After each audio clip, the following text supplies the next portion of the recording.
top stories, preparations in motion to welcome displaced persons from St. Vincent and the Grenadines. Economic reform gains urgency in Cuba. The National Emergency Management Agency, Abdi Samuel, says they're approaching the initiative in a structured, methodical manner. In an interview with ZIZ News, Mr. Samuel said 7 persons have already shown interest in coming to St. Kitts and Nevis, so a committee has been activated to formalize the process for those persons to enter the Federation.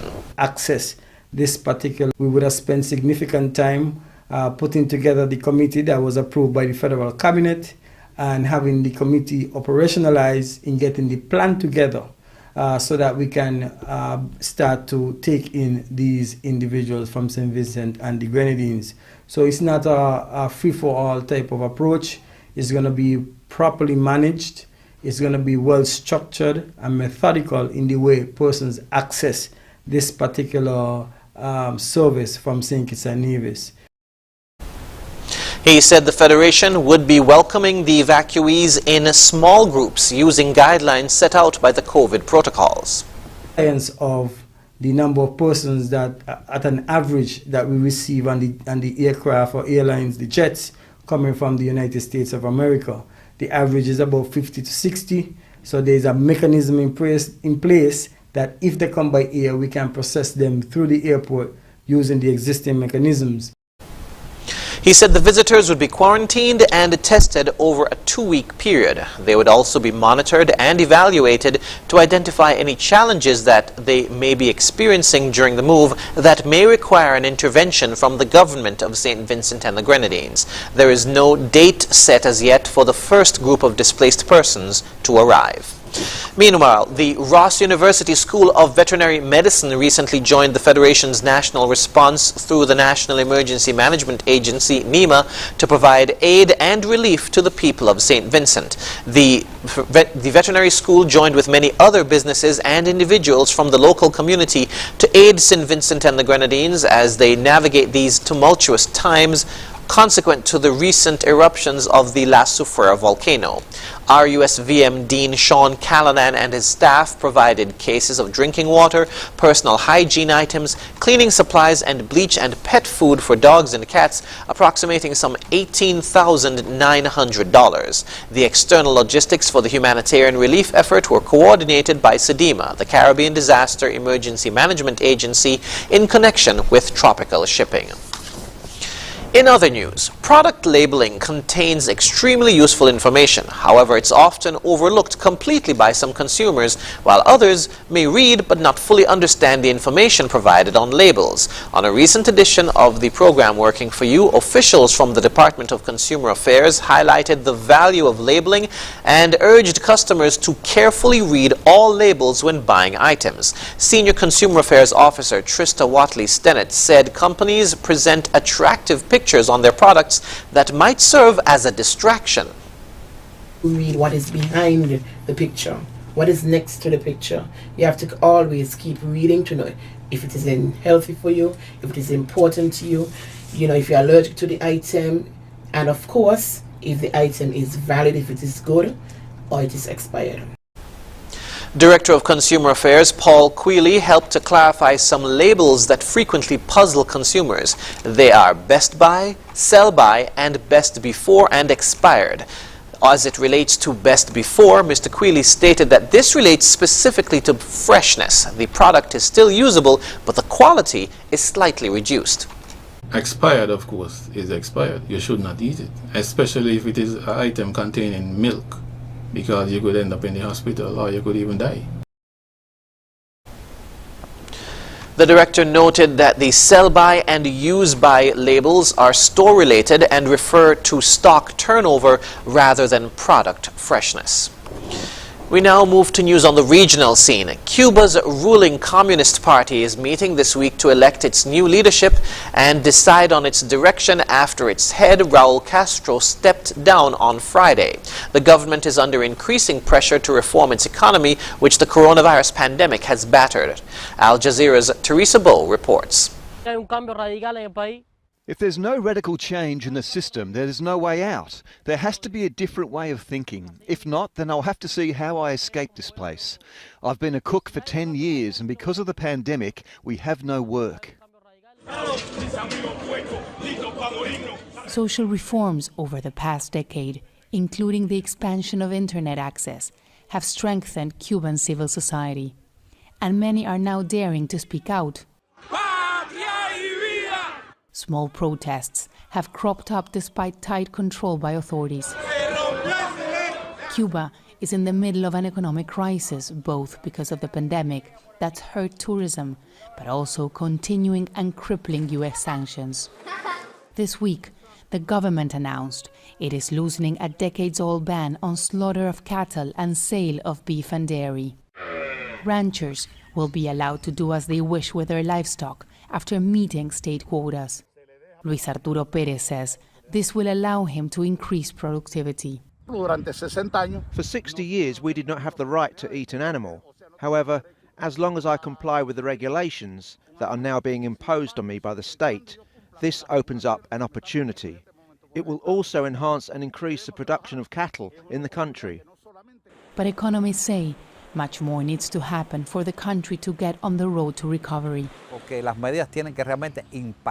measures need to have a big impact, and they need to happen now to help develop the country, put an end to bureaucracy. I believe the new measures can be implemented, and Vietnam is an example of what we could become. It's a country that has a communist party leading and has one of the fastest growing economies in the world. You have to enter the world market and reform the economy. People like Abel Mesa believe only political change can bring about radical reforms. And that's why he continues to look for a future outside the island, where he believes he'll be able to fulfill the dreams he says he's denied at home. Teresa Bo, Al Jazeera.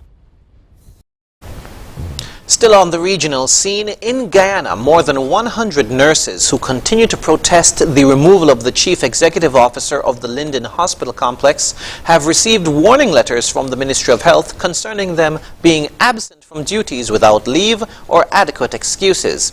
Tamika Rodney of HGP News has the details. Was received by the nurses on Thursday that the missive should be considered as a warning in keeping with Section G of the Public Service Rules.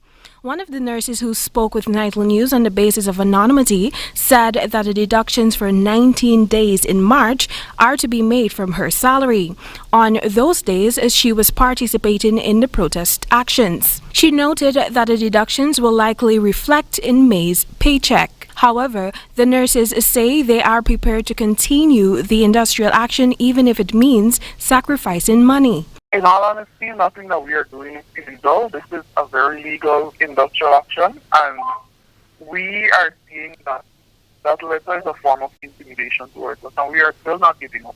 3 weeks ago, the Guyana Public Service Union's first Vice President, Don Gardiner, announced that the union received several reports from nurses who were victims of major salary cuts in March of this year for days they were supposedly absent in 2018. It has been reported to the union that this illegal action resulted in some staff, which are nurses at the Linden Hospital complex, have received as much as $3,000. As little as $3,000 as a take-home salary for the month of March, after these deductions were made, which was from since 2018. President of the union, Patrick Yard, explained that those deductions should have been made within 6 months of the staff being absent. Because the law claims that if you do not take action on any disciplinary matter for a period of 6 months, if there is that lapse, the employer waived the right. The employer waived the right to do anything after that. Chief Labor Officer Charles Ogle told Nightly News that upon engaging the union and the health ministry, he concluded that the two sides failed to meet to formally raise the matter from the position of employee to employer, and as such, the grievance procedure has not been followed. And the ministry intervened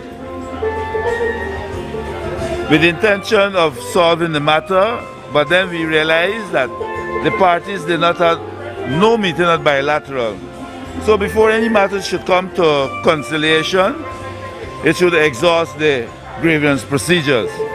So we advise that the parties, and they agree, that they should have a meeting. So that's where it starts. Small's comments to a regional journalist, which alleged that the nurses were signing into work, then abandoning duties to sleep with extramarital lovers, sparked protest actions at the Linden Hospital complex on March 1st. Small was dismissed by way of letter on March 1st, but was reinstated on March 3rd. Tamika Rodner reporting for the HGP Nightly News. Internationally, Argentina has received about 800,000 AstraZeneca COVID-19 vaccines donated through the COVAX program following protests over the weekend about a lockdown in its capital, Buenos Aires. But many countries in Latin America are still awaiting for inoculation jabs as cases rise. The World Health Organization says at least 70% of the population in any country must be jabbed before herd immunity can be reached. Al Jazeera's Daniel Schwimler reports. Enough. It's also a long way short of the promises made by the previous health minister back in February when theirs will arrive. They should have been here today receiving their vaccines, but there aren't enough. They're simply not arriving in sufficient numbers.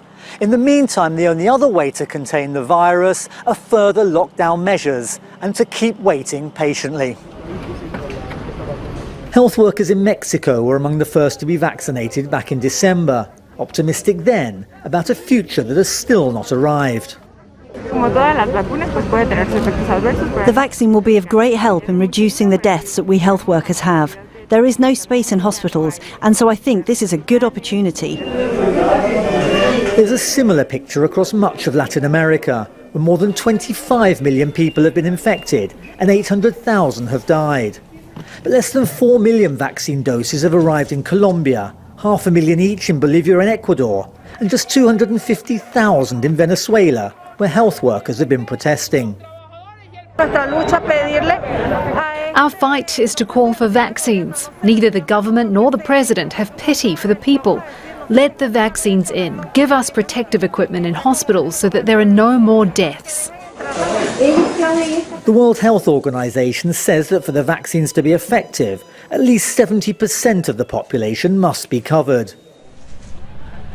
One of the few success stories in the region is Chile, where more than half the population has received at least one dose. Meanwhile, the rest of Latin America endures yet more lockdown measures and continues to wait for the vaccines to arrive. Daniel Schwimler, Al Jazeera, Buenos Aires. And now for the weather. Current conditions are partly cloudy skies with a slight haze. Winds are a gentle breeze of 12 miles per hour from the east. The temperature is 30 degrees Celsius or 86 degrees Fahrenheit. Seas are moderate with waves of 5 to 6 feet. The weather forecast for St. Kitts and Nevis today says to expect fair to partly cloudy skies with a 20% or a slight chance of showers, and tonight will be mostly fair. Sunset today will be at 6:28 p.m., sunrise tomorrow at 5:51 a.m. And that brings us to the end of the ZIZ Midday Newscast. Join us this evening for these stories and more in detail. Thank you for tuning in. I'm Jason Davis.